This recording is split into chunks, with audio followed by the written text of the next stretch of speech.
सर्वप्रथम शासनेश प्रभु परमात्मा रमन भगवान महावीर स्वामी जी के पावन श्री चरणों में वंदन नमन। आचार्य सम्राट ध्यान योगी डॉक्टर पूज्य श्री श्री मुनि जी महाराज साहब, आगम ज्ञाता आगम पुरुष परम श्रद्धेय उपाध्याय भगवान श्री जितेंद्र मुनि जी महाराज साहब, आगम ऑनलाइन कक्षा के प्रणेता परम पूज्य उपाध्याय प्रवर श्री रविंद्र मुनि जी महाराज साहब एवं रत्नाधिक साधु साधु वृंद के चरणों में मेरा कोटि कोटि वंदन नमन। हम सब निरंतर गुरुदेव के मुखारविंद से जिनवाणी का लाभ ले रहे हैं और गुरुदेव के प्रति अपनी कृतज्ञता उनके शब्दों में व्यक्त करें जो नित्य प्रति आगम वासना का हमें लाभ प्रदान कर रहे हैं। तो आज गुरुदेव हमें आगम वासना का लाभ प्रदान करें। उससे पूर्व हम सभी अपने आराध्य उपाध्याय पर को वंदन करके और आज गुरुवंदना का लाभ ले रही है महासती श्री संता जी महाराज, महासती श्री संजू जी महाराज साहब, आदि थाना 5, लक्ष्मी नगर, दिल्ली से।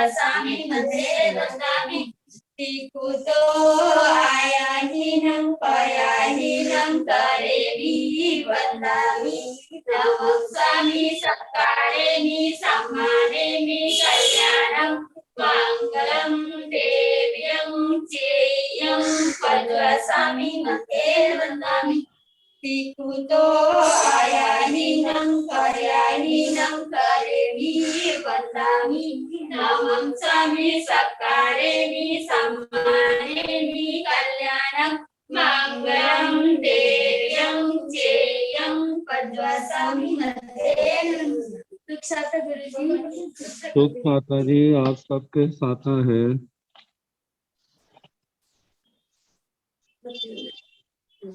आचार्य सम्राट ध्यान योगी डॉक्टर पूज्य श्री श्री मुनि जी महाराज साहब के मंगल आशीर्वाद से और उपाध्याय परम पूज्य गुरुदेव रविंद्र मुनि जी महाराज साहब के कुशल मार्गदर्शन में ऑनलाइन क्लास हमारी चल रही है और निरंतर आगम वाचना हमारे परम श्रद्धेय गुरुदेव उपाध्याय पर हमें प्रदान कर रहे हैं। ये आगम वाचना निर्विघ्नता से चलती रहे, इसलिए प्रतिदिन साधु साधु वृंद द्वारा तपस्या चल रही है और आज जिनकी तपस्या है उनके नाम है दिव्य साधिका श्री रश्मि जी महाराज साहब के शिष्य डॉक्टर शिव प्रज्ञा जी महाराज, महासाध्वी श्री जगदीश मती जी महाराज साहब के शिष्य दिव्य साधिका प्रवचन महासाध्वी श्री रमेश कुमारी जी महाराज, प्रवचन भास्कर महासाध्वी श्री संतोष कुमारी जी महाराज, तरुण तपस्विनी महासाध्वी शर्मा जी महाराज, साध्वी श्री करुणा जी महाराज, उपाध्याय प्रवर अनुयोग प्रवर्तक पूज्य श्री कन्हैया लाल जी महाराज साहब के सुशिष्य तपो के श्री संजय मुनि जी महाराज साहब का आज 29वां उपवास है। इस तरह आज हमारे साधु साधु वृंद द्वारा तपस्या चल रही है। तपस्या करने वाले सभी साधु साधु वृंद को मैं बहुत बहुत कुशलता पूछता हूँ, उनकी तपस्या की अनुमोदना भी करता हूँ। अब मैं गुरुदेव आगम ज्ञाता आगम पुरुष उपाध्याय भगवान श्री जितेंद्र मुनि जी महाराज साहब से मैं करबद्ध प्रार्थना करूंगा कि हे गुरुदेव, हे ज्ञानदाता, हमें ज्ञान वाणी का दान देकर हमें लाभान्वित करे। परम पूज्य गुरुदेव श्री जितेंद्र मुनि जी महाराज साहब।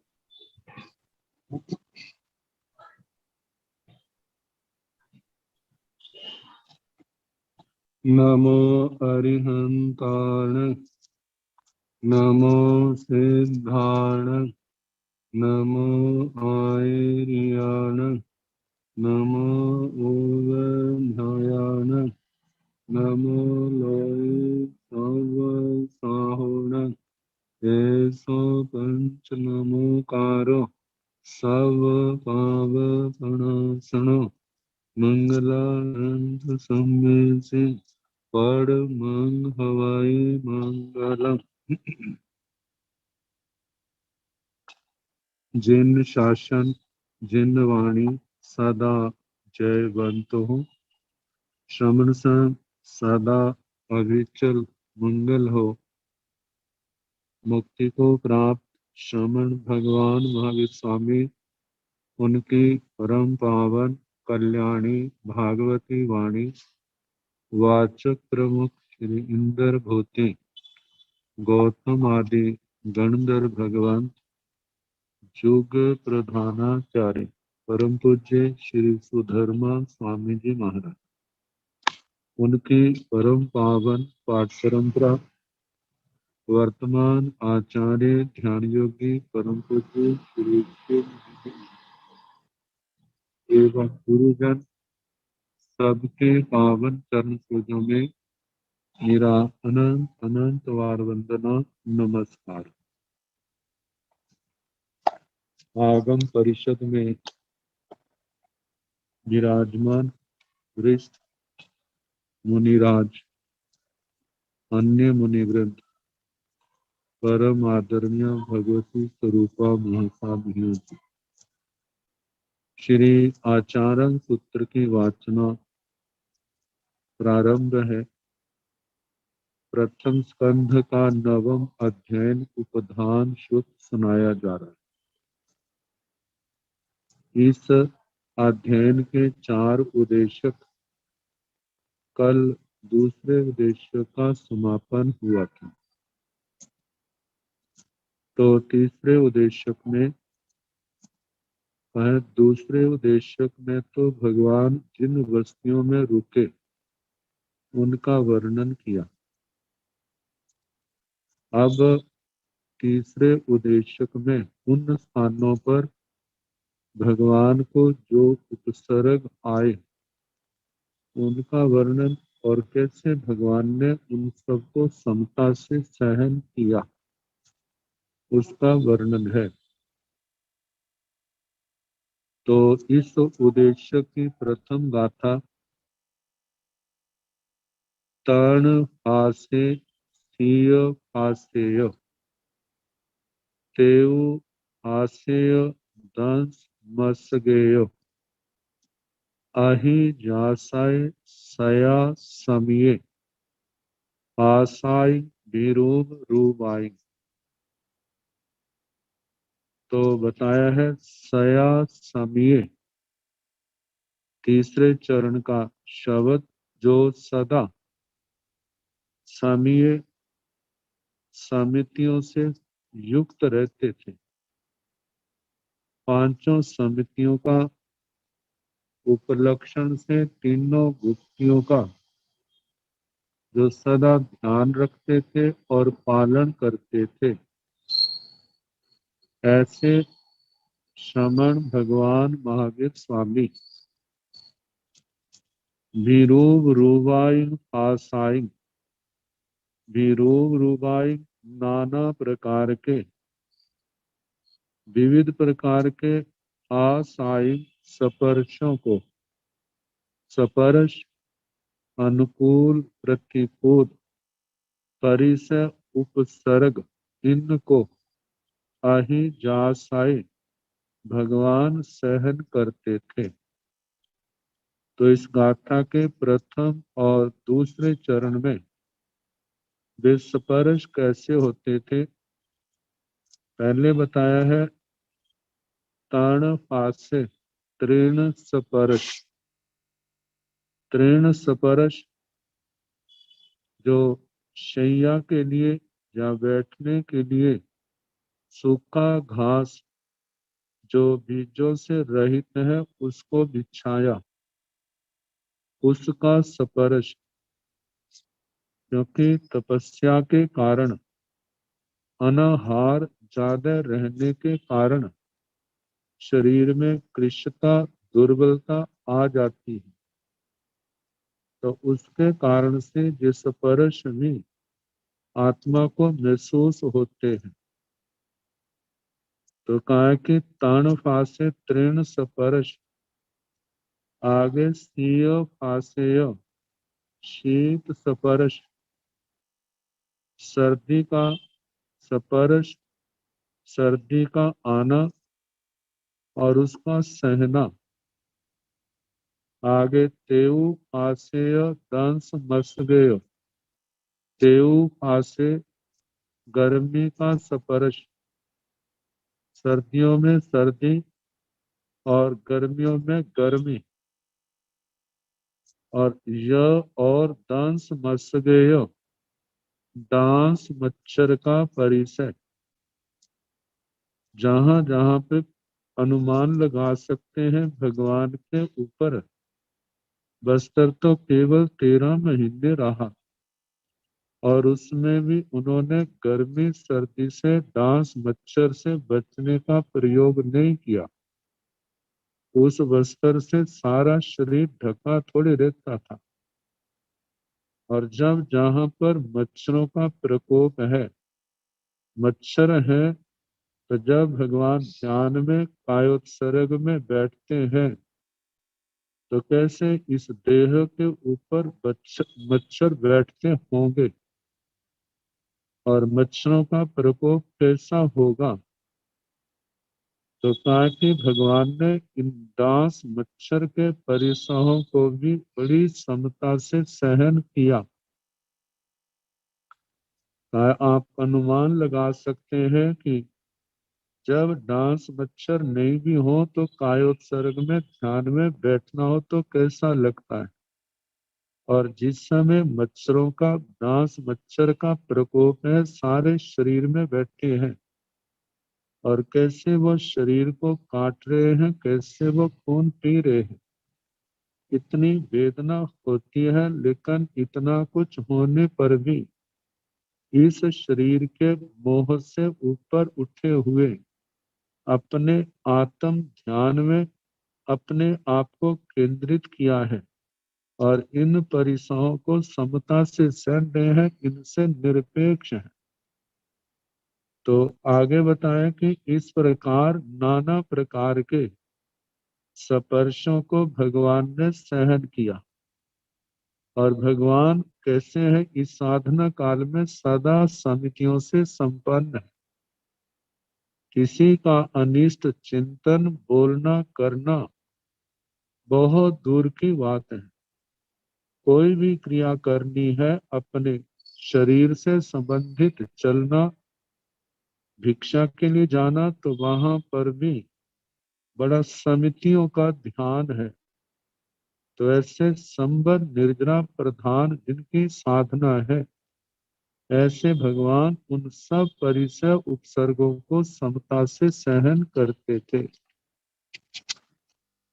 आगे बताया है, ओह दुच्चर लाढ़मचारी वज्र भूमिं च शुभ भूमिं च पंतं सिज्जं सेविंसु आसन गाणी चेव पंताणी।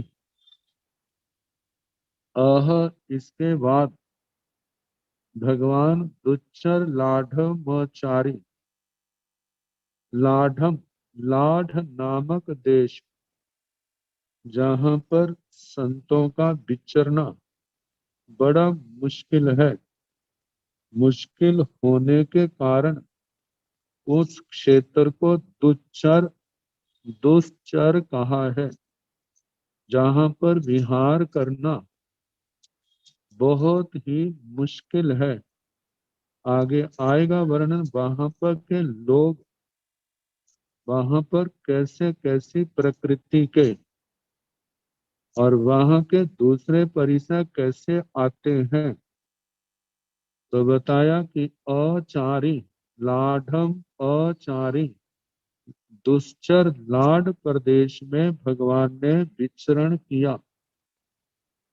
वज्र भूमि च शुभ भूमि च, ताकि वो वज्र भूमि और शुभ्र भूमि जिसके संबंध में कहा है, वज्र जैसे हीरों को कहा जाता है, जैसे हीरा बड़ा सख्त है कठोर, ऐसे ही वो लोग वज्र कठोर शुभ्र भूमि, मतलब कह सकते हैं बंजर भूमि, पथरीला क्षेत्र। तो ऐसी कठोर भूमि वहां पर भगवान ने विचरण किया, जहां पर पंतं सिज्जं सेविंसु आसन गाणी चेव पंताणी, भगवान के विश्राम का स्थान, ताकि पंतं सिज्जं सेविंसु प्रांत शैया का सेवन किया। प्रांत है अत्यंत अवशिष्ट, बचा हुआ, निस्सार, जहां पर साता की कोई संभावना नहीं है, जिसको सामान्य भाषा में कह सकते हैं अत्यंत घटिया प्रकृति का, ऐसी शैया उनका भगवान ने सेवन किया। आसन गाणी चेव पंताणी, और भगवान के जो बैठने के स्थान थे वे भी क्या थे? प्रांत, जिनको हम कह सकते हैं निस्सार, उनका सेवन किया।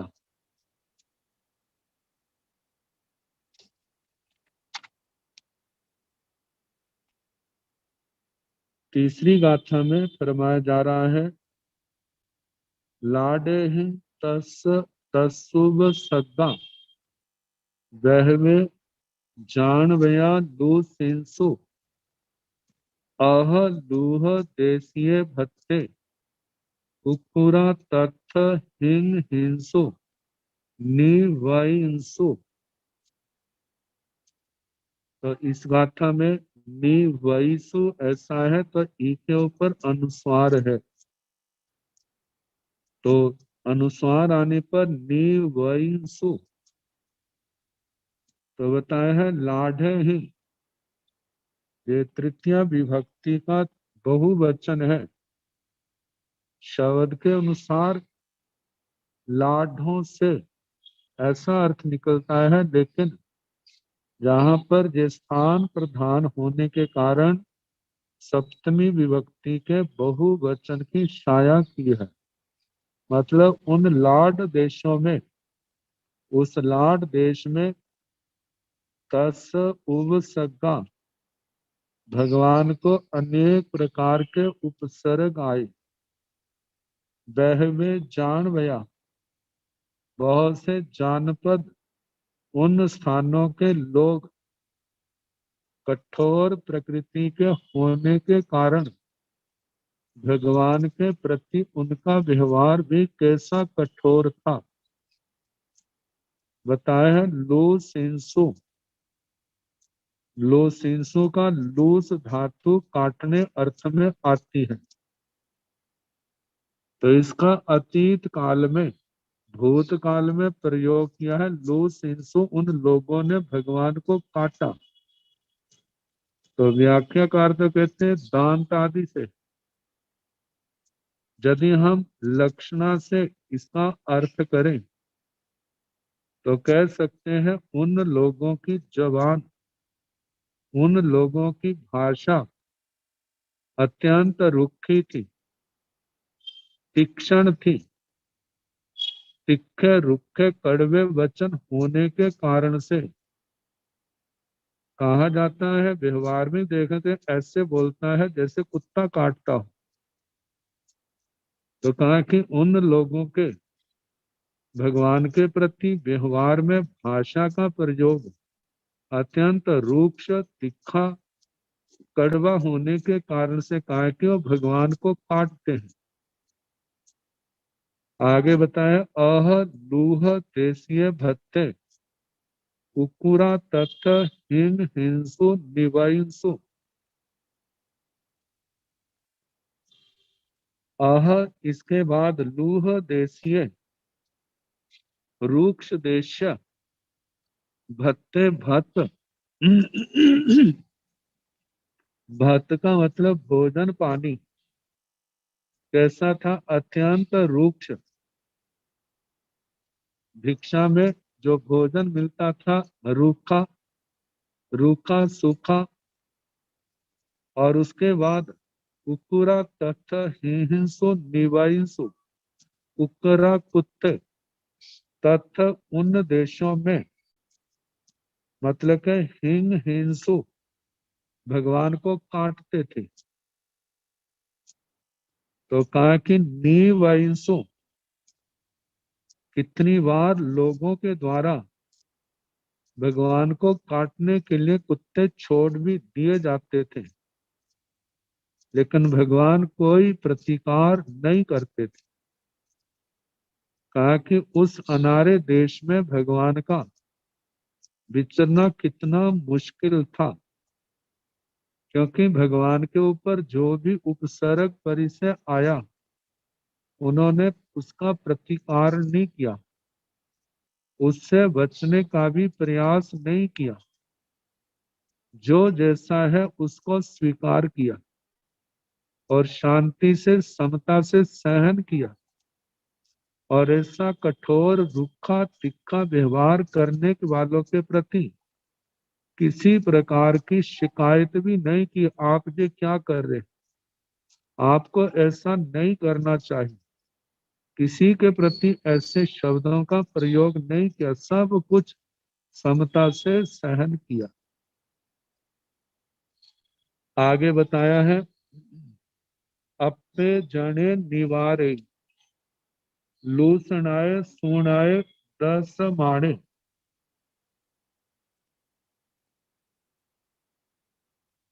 छुच्छु कारिंती आहंसु, समणम कुकुड़ा दन सन दन सन दन द संति। तो जहां पर द संत ती, जो द संतु ती ऐसा पाठ आना चाहिए, मतलब कि संग के बाद जो त है उसको छोटे ऊ की मात्रा। तो कहा कि अपने जने निवारे, जब कुत्ते काटने के लिए आते, जब लोगों के द्वारा कुत्तों को छोड़ना जाता, तो कहा ऐसे लोग बहुत थोड़े थे, जो जने निवारे लोग, ऐसे थोड़े लोग जो उन कुत्तों को रोकते थे। लूसन आए, जो काटने वाले कुत्ते, सून आए श्वान कुत्ते, शुनक, दसम आने काटते हुए कुत्तों को, मतलब बहुत लोग कम थे जो उनको निवारे रोकते थे। छुच्छु कारिंती आहंसु, कितने लोग जो कुत्ते काटने के लिए आ रहे हैं उन कुत्तों को प्रोत्साहित करते। जो देहाती शब्द है छुच्छु कारिंती, छू छू करके वे भगवान के पीछे कुत्तों को लगाते थे। समणम कुकुड़ा धन संतु थी, ऐसा क्यों करते कि श्रमण भगवान महावीर स्वामी को वे कुकुड़ा कुत्ते धन संतु काटे थी। इस प्रकार उन कुत्तों को वे लोग प्रोत्साहित करते अपनी भाषा में। आगे बताए, ए लिखाए जना भुजो बहवे बज भूमि फरुसासी, लट्ठिंग गहाय नालियं समण तथय बिहरिंसु। ए लिखाए जने जना भुजो बहवे बज भूमि फरुसासी, कहते उस बज्जर भूमि में ए लिसाए जना, ऐसे लोग वहां थे। भुजो, कहा कि भुजो पुने पुने, भगवान वहां पर उन क्षेत्रों में बार बार विचरे। बज्र भूमि, बहवे बहुत से, बज्र भूमि, उस बज्र भूमि में लोग कैसे हैं? परुसासी, परुसासी का मतलब कठोर भोजन करने वाले, कठोर का दिया है तामसिक भोजन करने वाले।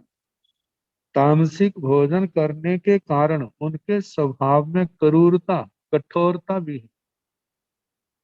तो कहा ऐसे क्षेत्रों में दूसरे लोग जो श्रमण शाक्य आदि दूसरी परंपराओं के संत उन क्षेत्रों में जाते थे, तो उनको जब पता होता था वहां के लोग ऐसे हैं, वहां पर कुत्तों का ऐसे उपद्रव होता है, तो विचरते समय लट्ठिंग गहाय नालियम, कहा जाता है अपने शरीर प्रमाण, अपने शरीर से भी 4 उंगल ज्यादा लाठी को ग्रहण करके समणा श्रमण लोग, अन्य परंपराओं के लोग जो हैं तथ्य विहरेंसु, उन क्षेत्रों में, उस अनारे देश में वो विचरण करते थे, विहार करते थे।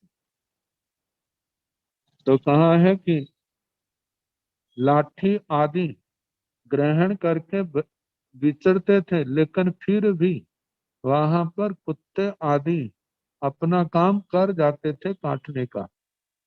एवं भी तथ विहरंता उठ पुब्बा अहेसी सुनियहि संलोंच माना सुनयहि दुच्चराणि तथ लाढ़हि।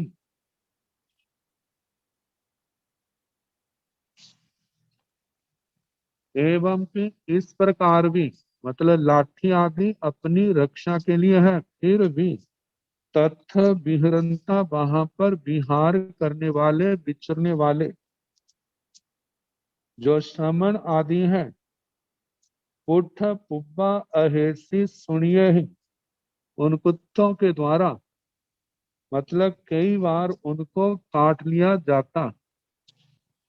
सन लोंच माना सुनय ही, कुत्तों के द्वारा वे काटे जाते हुए। दुच्चराणी तथा लाढ़े ही, इसलिए कहा जाता है उन लाड देशों में, उन अनारे भूमियों में साधु संतों का वहां पर विचरना बड़ा मुश्किल था। वो क्षेत्र दुश्चर थे। आगे बताए, निहाय दंडं पाणे तंग कायं वो सिज मन गारे अह गाम कंटाय भगवंते आहि जासाय अभि समीक्षा। कहा कि भगवान ने तो, उनके पास तो, उन्होंने तो कोई डंडा नहीं रखा हुआ था। वे तो केवल एक देहधारी, और देह में भी जिनकी आसक्ति नहीं थी, कोई परिसर उपसर्ग आए उसका कोई प्रतिकार नहीं, उसकी रक्षा की कोई भावना नहीं। तो कहा निहाय दंडं पाणे ही, प्राणियों में जिन्होंने तंग कायं बोसिच मन गारे, ताकि अणगारे अणगार, भगवान महावीर स्वामी जी ने पाणे ही प्राणियों के प्रति, प्राणियों में दंडं निहाय, दंड का परित्याग कर दिया था। दंडं निहाय, दंड का, जिन्होंने मन वचन काया से किसी प्रकार का मैं किसी को दंड नहीं दूंगा, इस प्रकार भगवान ने प्राणियों के प्रति दंड देने की भावना का मूल रूप से परित्याग कर दिया था। और उसके साथ तंग कायं वो सिज, अपने शरीर के प्रति भी ममता भाव को जिन्होंने छोड़ दिया था। तो कहा कि अब इस अवस्था में इसके बाद आते गाम कंटाए भगवंते अहि जासाय अभि समीक्षा, मतलब भगवान उन गाम कंटाए, गाम कंटे जो ग्रामीणों के, उन लोगों के जो वचन कांटों के समान हैं। ग्रामों में जैसे अनेक प्रकार की झाड़ियां होती हैं और उनके कांटे बड़े तीखे होते हैं, ऐसे ही लोगों की प्रकृति, उनका व्यवहार अत्यंत तीखा होने के कारण कहा कि अभी समीक्षा, ये सब कुछ जितना मैं समता से सहन करूंगा, ये सब मेरी कर्मों की निर्जरा का कारण है, ऐसा जान करके भगवान बड़े समता भाव से अहि जास आए उन सब।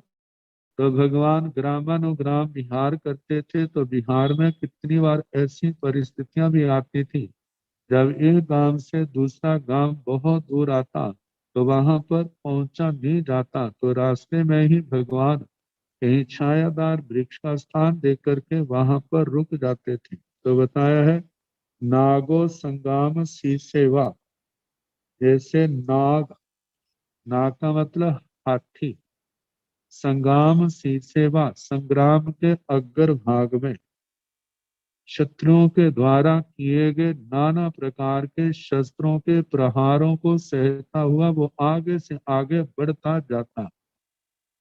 तो कहा इसी प्रकार पाराय तथ्य से महावीर से, वह महावीर भगवान महावीर जैसे वो संग्राम के अग्र भाग में हाथी आगे से आगे बढ़ता जाता है, ऐसे भगवान भी आगे से आगे बढ़ते जा रहे थे। मतलब उन परिसर उपसर्गों के रूप में जो शत्रुओं के, दूसरे लोगों के द्वारा जो अज्ञानता आदि के कारण जो परिसर उपसर्गों के प्रहार हो रहे हैं, उनको सहते हुए आगे से आगे बढ़ रहे हैं।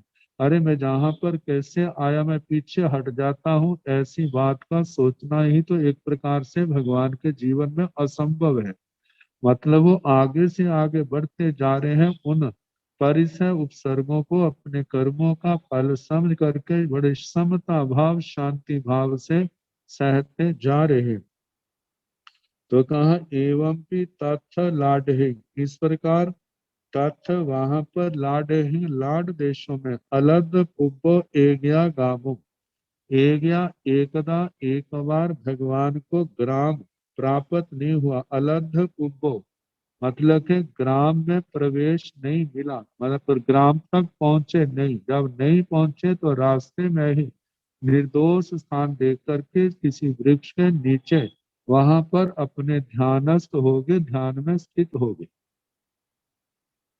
आगे बताया है उव संक मंत म पड़िन्न गामंती अम्मी अपत्तंग पड़ी निखमितो लो सिंसु एआव परम पले ही थी।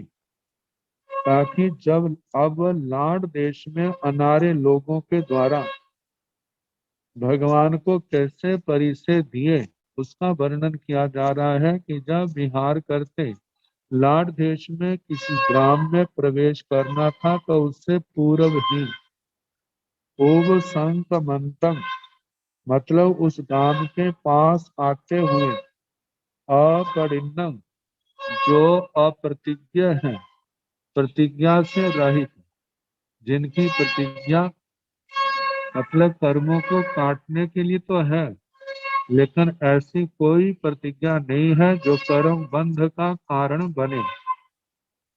तो गामंत्यम में अपत्तम ग्राम के पास, जब ग्राम ग्राम के पास पहुंचे हैं, उससे पहुंचना है उससे पहले ही अपत्तंग अप्राप्त पड़ी निखमितो लो सेंसो, पड़ी निखमितो मतलब के लोग निकलते हैं गांव से, ये हमारे ग्राम में न आ जाए, भगवान को रोका जाता है। न मानो भगवान ग्राम में प्रवेश किया है तो ग्राम से बाहर निकाला जाता है।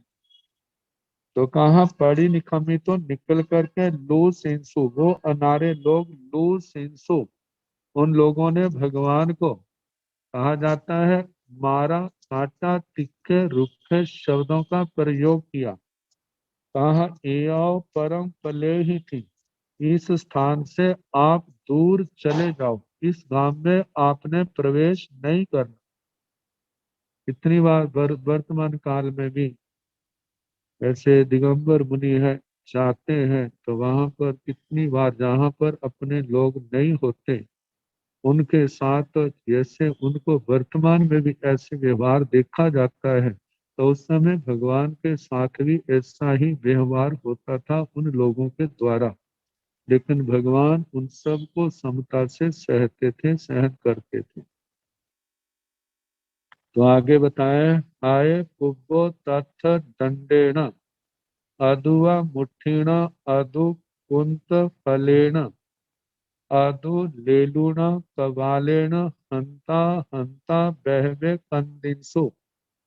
ताकि तथ उस लाड देश में विचरते हुए भगवान को उन अनारे लोगों ने क्या कहा कि किया हाय पुब्बो, मतलब के पहले किससे मारा गया, हाय पुब्बो हाथ पूर्व, मतलब पहले भी जिनका मतलब के मारना पीटना हुआ है, कैसे जैसे दंडे डंडे से, अदुवा मुठ्ठीणा अथवा मुष्टि मुक्कों से, अदु कुंत फलेण अथवा कुंत फलेण, कुंत जो शब्द है भाले के लिए आता है, उसके अग्र भाग से हल शब्द पाटियों के लिए, पट्टी के लिए आता है।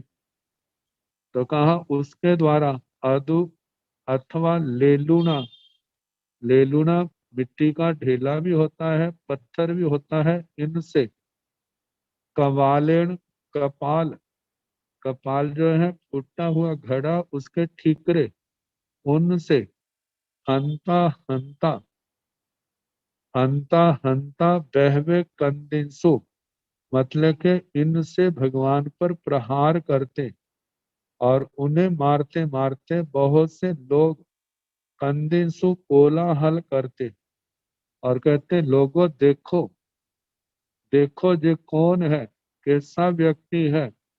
तो ऐसा विपरीत व्यवहार भगवान से किया जाता।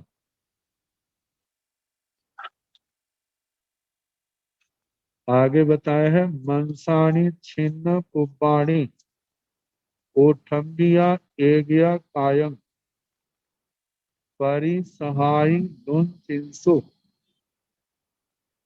अधुवा पंसुणा उव करिंसु। इस प्रति में उव मतलब ये शब्द प्रकाशन में अशुद्धि रह गई है, तो उव करिंसु ऐसा शब्द आता है जिसका अर्थ होता है फेंकना। मनसाणी छिन्न पुब्बाणी, वे अनारे लोग उनके शरीर के मांस को काटते। मतलब छिन्न पुब्बाणी मतलब ऐसा कई बार किया। उठंबिया एगिया कायम मतलब कायम शरीर को एगिया एक बार, उठंबिया, उठंबिया अवस्टभ्य मतलब पकड़ करके मांस को काटा। तो कहा कि परिसहाई नुन चिंसु, नाना प्रकार के प्रतिकूल परिसर, मतलब के जो परिसर रूप लोग हैं, क्योंकि परिसर दे रहे हैं तो इसलिए परिसहाय, उन लोगों के लिए परिसर शब्द का प्रयोग किया। तो कहा परिसर रूप जो वो अनारे लोग थे, लोन चिंसु, उन्होंने भगवान को नाना प्रकार से पीड़ित किया। अधुवा अथवा पंसुणा उव करिंसु, पंसुणा मतलब उन धूल भगवान के ऊपर फेंकी, धूल से भी भगवान पर परिसर दिए। उच्चालीय निहणिंसु अधुवा आसनाओ खल इंसु बोसठ काय पण आसी दुख सहे भगवं अपड़िन्ने।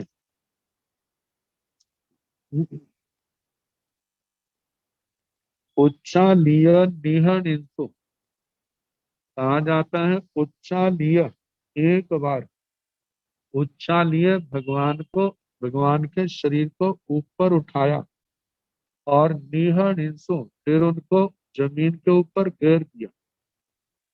अधुवा अथवा आसनाओ खल इंसु, कहीं पर भगवान गोदु आदि आसन में बैठे होते, मतलब ध्यानस्थ होते, तो उस समय कोई लोग आते हैं, एकदम धक्का दिया और उनको गिरा दिया, खल इंसु स्खलित कर दी।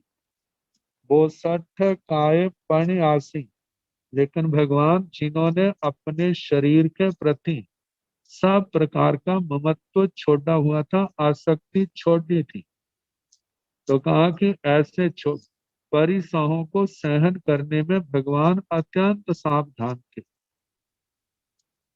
दुख सहे भगवं अपरिन्ने, भगवान कैसे थे, अप्रतिज्ञ, ना उन्होंने कोई ऐसी संसार वृद्धि का कारण प्रतिज्ञा की थी और ना ही उन्होंने किसी प्रकार का कोई निदान किया था। ये सब कुछ सह रहा हूँ, तपस्या कर रहा हूँ, इसके बदले मेरे को संसार का कोई पदार्थ चाहिए, कोई विशेष वस्तु की आवश्यकता हो, ऐसी कुछ भी भगवान की चाहना नहीं थी। और कहा दुख सहे, भगवान परिसर से उत्पन्न होने वाले दुखों को बड़ी समता से सहन कर रहे थे। तो ये भगवान के 3 शब्द विशेषण के रूप दिए हैं। दुख सहे भगवं अपरिण्य, भगवान दुखों को सहने वाले थे और किसी प्रकार की संसारी प्रतिज्ञा से मुक्त थे।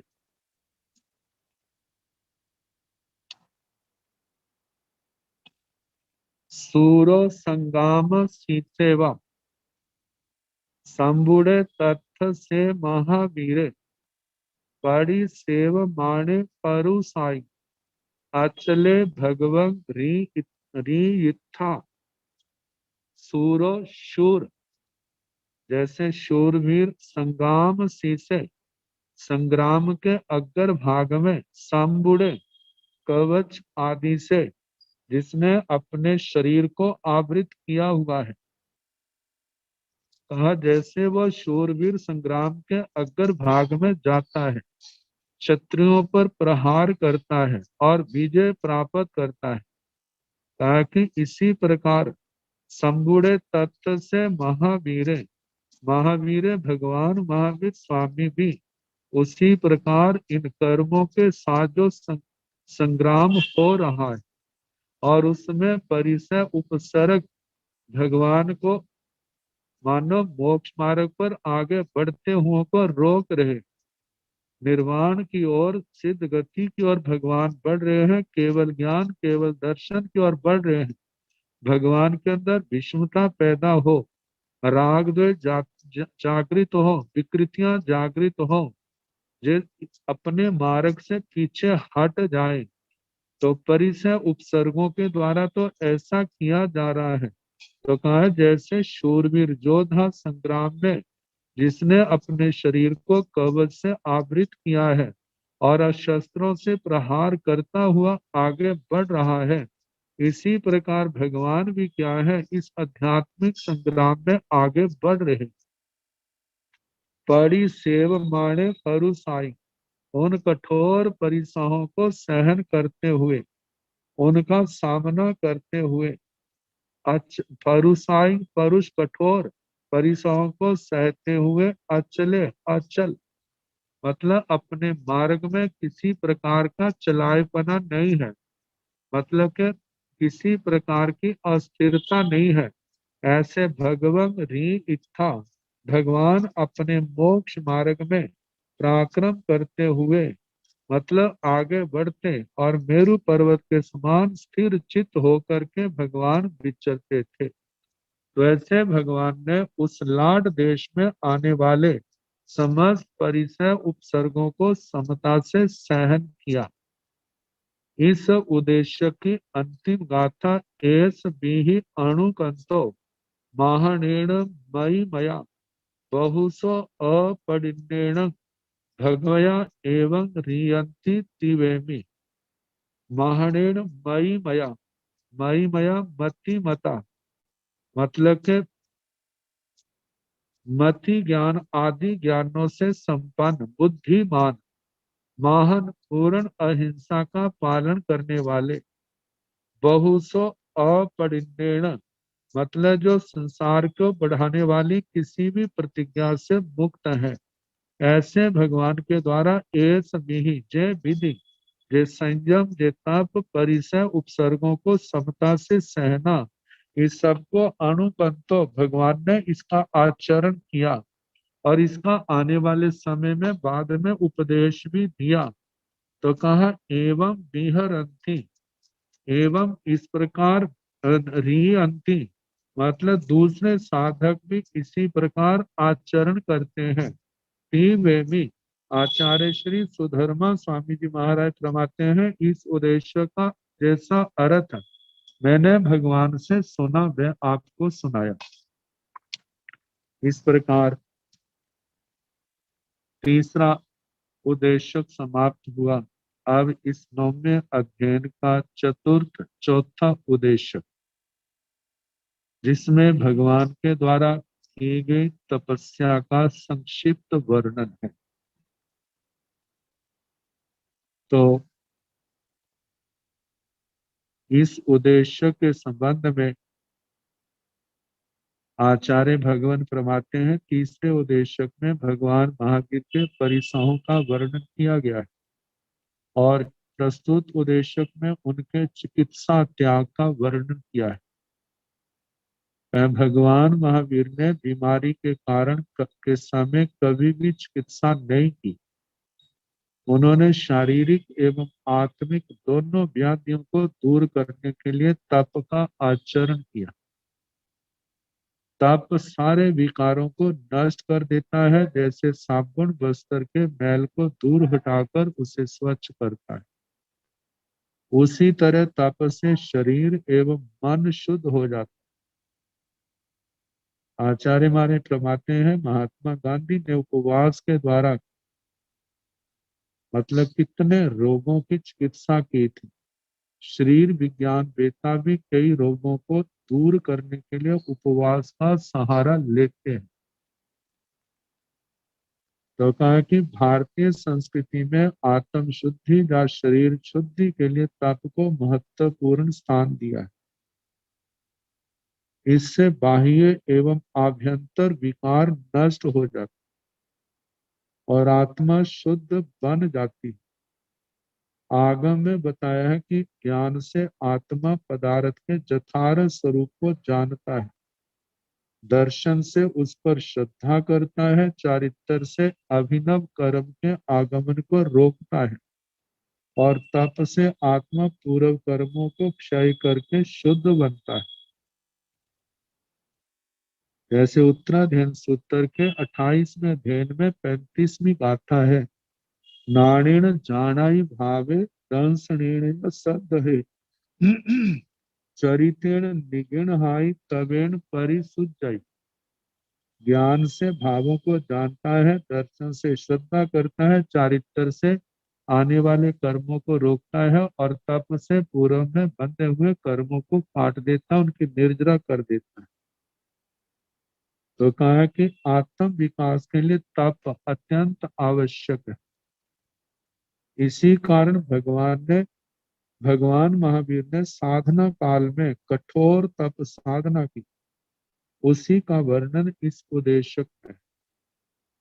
वैसे जहां पर फुट नोट में भगवान ने जो तपस्या की उसका सारा वर्णन जहां पर आचार्य मार्य ने जैन प्रकाश के उत्थान वीरांक में प्रकाशित त्रिभुवन दास मेहता के लेख से जो उद्धृत करके जहां पर दिया हुआ,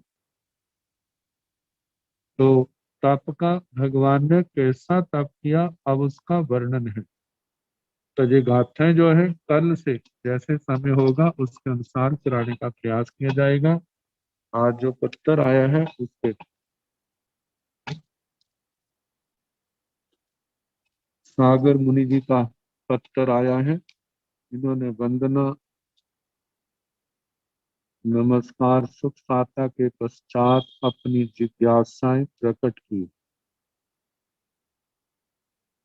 ताकि राग द्वेष और मोह एवं मोह, इन्होंने कहा है कि उत्तराध्ययन सूत्र के 32वें अध्ययन प्रमाद स्थान की द्वितीय 7वीं एवं 9वीं गाथाओं के अनुसार राग द्वेष मोह को अलग अलग उल्लेख आता है। जैसे 9वीं गाथा में प्रथम चरण रागं च दोषं च तहेव मोहम, कहा कृपया प्रकाश डालने राग द्वेष एवं मोह भिन्न भिन्न अर्थ वाले हैं या समानार्थी। देखा जाए तो ये तीनों शब्द जो है मोह मोनि कर्म के ही सारे विकार हैं। अब अर्थ की दृष्टि से देखा जाए तो राग तो आसक्ति का वाचक है, द्वेष घृणा का वाचक है, घृणा नफरत, और मोह जो है मूढ़ता का वाचक। वैसे अज्ञान भी ले सकते हैं, जहां पर अज्ञान तो ज्ञानावरणी कर्म के कारण से आत्मा के अंदर पैदा होता है, लेकिन जहां पर समझ बुद्धि का काम नहीं कर, कितनी बार जानते होते हैं लेकिन दिमाग नहीं काम करता, उसमें मौनी कर्म का ज्यादा प्रभाव होता है। जो आत्मा के लिए हितकारी बात है वो दिमाग में बैठती नहीं। तो ऐसी अज्ञानता, मूढ़ता, इस भाव को प्रकट करने के लिए मोह शब्द है। मोह शब्द की मुह धातु से मुह्यति, मूड होता है, मोहित हो जाता है, तो इन भावों को प्रकट करता है। राग द्वेष का तो अलग अलग आ गया। वैसे हम क्रम की दृष्टि से देखें तो ऐसे आता है जैसे मौनी कर्म, मौनी कर्म प्रमुख है और उसी से उत्पन्न होने वाले राग द्वेष, राग द्वेष से आगे चले तो क्रोध, मान, माया और लोभ, ये चार कषाय आ जाते हैं। तो जहां पर देखा जाए राग द्वेष से हम कषाय मुनि को ले सकते हैं, इसमें क्रोध, मान, माया, लोभ आ गए। लेकिन मोनी का केवल इतना ही तो परिवार नहीं है, उसमें दर्शन मोनी भी आता है। जिनके तीन भेदों में मिथ्या दर्शन मोनी जो अत्यंत उग्र रूप है वह आता है, और उसमें नौ कषाय मोनी भी तो है। हास्य, रति, अरति, भय, शोक, जुगुप्सा, स्त्री वेद, पुरुष वेद, नपुंसक वेद, ये सारे के सारे मतलब आत्मा को अपने लक्ष्य से भ्रमित करने वाले और अपने लक्ष्य की ओर बढ़ने से रोकने वाले। तो इन तीनों शब्दों से सारा मौनी कर्म का परिवार हम इसको ग्रहण कर सकते हैं। जैसे राग द्वेष से जहां पर कषाय आए हैं तो वहां पर रति और अरति भी राग, राग में रति और द्वेष में अरति भाव जहां सम्मिलित हो जाए, और मूढ़ता में शेष भेद और मिथ्या दर्शन मोन्य आदि तीन प्रकृतियां जे आ जाए। तो इस प्रकार तीनों शब्द मोह के वाचक, मोनि कर्म के वाचक हैं। तो उस गाथा में यही बताया है, इनको खत्म करने के लिए जो जो उपाय है उनका मैं वर्णन करूंगा, आप उसको ध्यान से सुने। और कहा है कि उनका चिंतन भी करें और उस चिंतन के माध्यम से इस मोनि कर्म की जड़ों को काटने का प्रयास करें। इसी में आत्मा का हित है। तो इस प्रकार पहला प्रश्न, दूसरा प्रश्न यहाँ किया मन पर ज्ञान का, क्या मन पर ज्ञानी देवताओं व नारकों के मनोगत भावों को भी जान सकता है, या केवल संगी मनुष्यों व संगी त्रियंच पंचेंद्रिय जीवों के मनोगत भावों को ही जानता है? कृपया समाधान प्रदान करें। ऐसा मन पर ज्ञान का जो देखा जाए द्रव्य की दृष्टि से तो मन की पर्याय, लेकिन इनको तो जानता है, लेकिन क्षेत्र बताया है कि वो तो 2.5 द्वीप के अंदर, मतलब जो मनुष्य क्षेत्र समय क्षेत्र है, समय क्षेत्र के अंदर आने वाले जो जीव संगी हैं, मन वाले हैं, उनके तो मनोगत भावों को जान लेता है मन पर ज्ञानी, जो उसके ज्ञान के क्षेत्र में आ गए। 2.5 द्वीप से बाहर उसका क्षेत्र नहीं है मन पर ज्ञान का। तो 2.5 द्वीप से बाहर जो जीव है, चाहे वो त्रियंच है, चाहे वो देवी देवता है, नारकी अधोलोक में है, तो वो उनके ज्ञान का विषय नहीं बनते। तो नारकी जो है वो तो 2.5 द्वीप में आ नहीं सकते। दूसरे बाहर के 2.5 द्वीप से बाहर के जो देवी देवता है वे आते हैं 2.5 द्वीप के अंदर। तो मन परिज्ञानी जो साधक है, आत्मा है, उनके ज्ञान का उनका मन, उन देवी देवता का मन उनके ज्ञान का विषय बन जाता है। कल्पना करो कोई त्रियंच 2.5 द्वीप से बाहर से टाई द्वीप के अंदर आ जाता है तो उसका उनका भी मन उनका जब टाई द्वीप के अंदर आए हैं तो उनके ज्ञान का विषय बन जाएगा, लेकिन टाई द्वीप से बाहर है फिर नहीं बनेगा। तो इस प्रकार दूसरा प्रश्न का उत्तर, मतलब टाई द्वीप के अंदर देवी देवता है, चाहे संगी त्रियंच है, संगी मनुष्य है, उन उनका मन प्रभ ज्ञानी का विषय बन जाता है, वो जान लेते हैं। जो मैंने समझा है, जब आप जो आहारक शरीर की लब्धि है, जो मुनिराज 14 पूर्वों के धारक है, और उसके साथ जिन्होंने आहारक लब्धि बांधी हुई, जब उनको आवश्यकता पड़ती है तो शरीर में से ही वो एक हाथ का पुतला जो आहारक शरीर के आहारक वर्गना से जिसका निर्माण हुआ, और कहा कि अत्यंत सूक्ष्म होने के कारण सामान्य व्यक्तियों की दृष्टि का विषय नहीं बनता, और उसकी गति को दीवार, पहाड़, पर्वत आदि भी उसको रोक नहीं सकते। उस शरीर के माध्यम से ही आत्मा मतलब गति करता है, और जहाँ पर उनका समाधान होना है वहां पर जाकर के आत्मा उस शरीर के माध्यम से वहां पर जाती है, प्रश्न का उत्तर लेती है, और वापिस आकर के वो शरीर जो है कहा जाता है शरीर में समा जाता है, जब उसके उद्गत जो है बिखर जाते हैं, आत्मा अपने मूल शरीर में स्थित हो जाता है। इसको आहार 7 समुद्र घातों में आहारक समुद्र घात कहा जाता है। तो इस प्रकार मतलब कि स्वयं जा करके वो प्रश्न का उत्तर लेकर के पुनः वापिस आ जाते हैं। आगे चौथा इन्होंने लोकोक्ति दी है, दिया तले अंधेरा। पराया करके तो ऐसा देखा ही जाता है, जहाँ दीपक जलता है उसके पास अंधेरा होता है। तो ये कहावत पराया करके ऐसे प्रसंगों पर सुनाई जाती है मानो कोई समाज सुधारक है या दूसरे को सुधारने की प्रेरणा देने वाले, शिक्षा देने वाले, अच्छा लक्ष्य है। लेकिन कितनी बार ऐसा होता है कि दूर दूर तक तो देख लेते हैं कहाँ क्या बुराई है, लेकिन अपने परिवार के अंदर क्या हो रहा है जो उनकी नजरों में नहीं आता।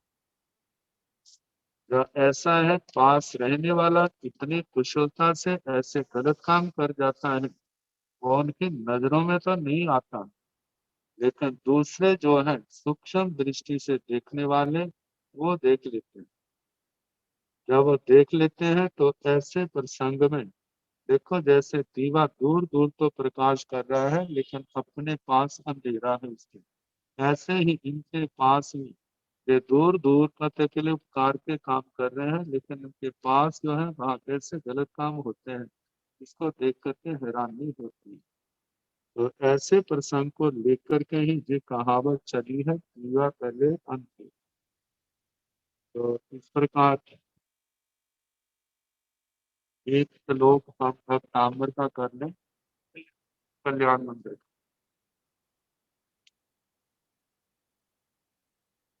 34 श्लोक हो गए थे।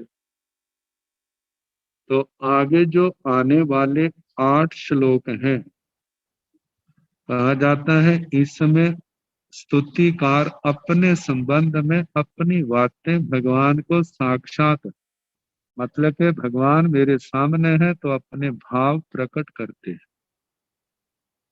कहते हैं अस्मिन् पार भव बारी निधौ मुनीश मन्ये न मे श्रवण गोचरताम गतोसि आकर्णिते तु तव गोत्र पवित्र मंत्रे किं वा विपद विषधरी सविधम समेति। आचार्य श्री सिद्ध सेन दिवाकर जी फरमा रहे कि मुनीश हे मुनियों के स्वामी, कहते हैं कि अस्मिन अपार भव बारी निधौ, अस्मिन इस अपार जिसका कोई पार नहीं है, भव बारी निधौ, भव का मतलब संसार, बारी निधि, बारी निधि जो है जैसे जल भी आता है ऐसे जल का पर्याय बारी है, और निधि मतलब खजाना है, तो ये समुद्र के लिए आया है। जे अपार संसार समुद्र में, इस अपार संसार समुद्र में हे भगवान मेरे को लगता है, मन्ने मैं ऐसा मानता हूँ, मैं श्रवण गोचरताम न गतोसी, आप मेरे कानों का विषय नहीं बने, आपके नाम मैंने नहीं सुना, आपकी वाणी मैंने नहीं सुनी। कहा यदि मैंने सुनी होती आकर्णिते तू तब गोत्र पवित्र मंत्री, तब का मतलब आपके गोत्र पवित्र मंत्र, आपका गोत्र रूपी जो गोत्र शब्द जो है आपका वो पवित्र मंत्र है, वो भी मैंने सुना होता, मेरे का आकर्णित सुनने पर यदि सुना होता तो किम बात, तो क्या विपद विषधरी, विपद का मतलब मुसीबतें, कष्ट संकट, ये विषधरी, विषधरी वैसे सर्पणी को कहते हैं विषम धरती इति विषधरी, तो कहा है कि जे विषधरी मुसीबत जो है सविधम मतलब सविधम समीप में, क्या मेरे समीप आती कभी नहीं हो सकता, क्योंकि शास्त्रों में भी कहा है जिनका नाम गोत्र सुनने से भी आत्मा को अनंत लाभ मिलता है, यदि उनके पास जाया जाए, उनकी पावन वाणी सुनी जाए तो कितना लाभ होगा हम अनुमान लगा सकते हैं, मतलब कि उसका कोई आर पार नहीं है।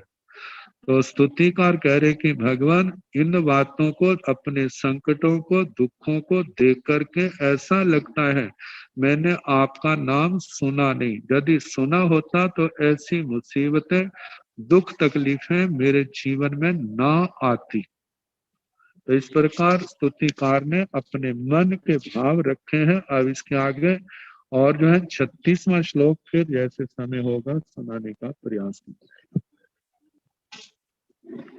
नमो अरिहंताण, नमो सिद्धाण, नमो आयर्याण, नमो ओवधायाण, नमो लोये संसाहुन एस पंच नमोकार सव पावपनाशनम, मंगलानंत सम्मेसिं परमं हवै मंगलम्। श्री सतारि मंगलम, अरिहंता मंगलम, सिद्धा मंगलम, साहु मंगलम, केवली अनंतो धम्मो मंगलम, सतारि लघुत्तमम्, अरिहंता लघुत्तमम्, सिद्धा लघुत्तमम्, साहु लघुत्तमम्, केवली अनंतो धम्मो लघुत्तमम्, चतारि शरणं प्रवज्जामि, अरिहन्ते शरणं प्रवज्जामि, सिद्धे शरणं प्रवज्जामि, साहुं शरणं प्रवज्जामि, केवली सनातन धम्मं शरणं प्रवज्जामि। चार शरण सुख करने, दुख करने, मंगल करने और शरणागति कोय, जो भव प्राणी आश्रय अक्षय अमर। सबको यथा योग्य वंदना सुख साथ।